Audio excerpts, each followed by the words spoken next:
नमस्कार, मैं इला मिश्रा जब 75 वर्षों के संविधान के सफर पर दृष्टि डालती हूँ तो महोदय मैं असमंजस में आ जाती हूँ कि मैं शुरुआत करूं संविधान के आगाज हम भारत के लोग से या फिर 26 जनवरी 1950 से। महोदय मैं असमंजस में आ जाती हूँ कि मैं शुरुआत करूं ड्राफ्टिंग कमेटी वाले डॉक्टर बी.आर. अम्बेडकर से या फिर सरदार वल्लभ भाई पटेल जी से। महोदय मैं असमंजस में आ जाती हूँ कि मैं शुरुआत करूं 1935 के गवर्नमेंट ऑफ इंडिया एक्ट से या फिर 1947 की संविधान निर्माता समिति से। चलिए आरंभ करती हूँ विषय के दूसरे खंड अधिकारों, कर्तव्यों तथा प्रगति के पक्ष से कि महोदय सामान्यतः लोग अधिकारों को कर्तव्यों से ऊपर वरीयता देते हैं, मगर मैं बड़ी जिम्मेदारी से कहती हूँ कि अधिकार तोड़ने का कार्य करते हैं महोदय, कर्तव्य जोड़ने का कार्य करते हैं। एक घर में दीवार अधिकारों के कारण पैदा होती है और कर्तव्यों के कारण आपसी सामंजस्य आता है।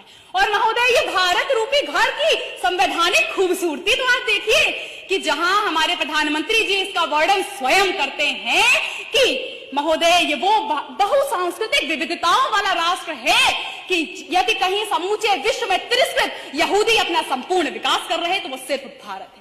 महोदय अपनी ही जमीन से मिट गए पारसी भी यदि कहीं फल फूल रहे तो वो सिर्फ भारत है, और यदि कहीं इस्लाम के सभी फिरके भी पाए जाते हैं तो वो सिर्फ भारत है। जी हाँ, ये है यहाँ के संविधान की 75 वर्षों की कमाई। और इतना ही नहीं महोदय, सीढ़ियां उन्हें मुबारक हो जिन्हें छत तक जाना है। हमारे भारत की मंजिल तो आसमां है, रास्ता हमें स्वयं बनाना है, रास्ता हमें स्वयं बनाना है। और ये रास्ता महोदय ये रास्ता है कि जब हमें स्वतंत्रता का अधिकार मिला हमने अन्याय को त्याग दिया। महोदय शिक्षा का अधिकार मिला, विश्व गुरु बनने का सपना सजा लिया। और इतना ही नहीं, अभिव्यक्ति की आजादी मिली, समूचे ब्रह्मांड में भारत का स्वर्ग ऊंचाईमान। इतना ही नहीं महोदय, आज मेरे संविधान ने उन शक्तियों को प्राप्त कर लिया है कि हम अटल जी के सपनों को पूरा कर रहे हैं। और ये भारत का संविधान ही है कि एक अखबार बेचने वाला युवक आज राष्ट्र के सर्वोच्च संवैधानिक पद पर आसीन होता है। जी हाँ, डॉक्टर एपीजे अब्दुल कलाम।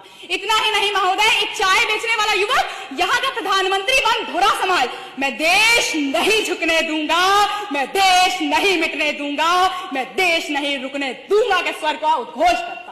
जी हाँ, ये है यहाँ के संविधान की शक्ति कि सड़क पर चलने वाली एक भी नारी को अब आज ये डर नहीं रहता है कि उसके साथ कोई अन्याय होगा, उसे आश्वासन होता है कि उसका संविधान उसके साथ। महोदय आज हम अटल जी की आकांक्षाओं को पूरा कर रहे हैं, अम्बेडकर जी के सपनों को पूरा कर रहे हैं। अतः वाणी को विराम देते हुए बस इतना ही कहना चाहूंगी, जय हिंद, जय।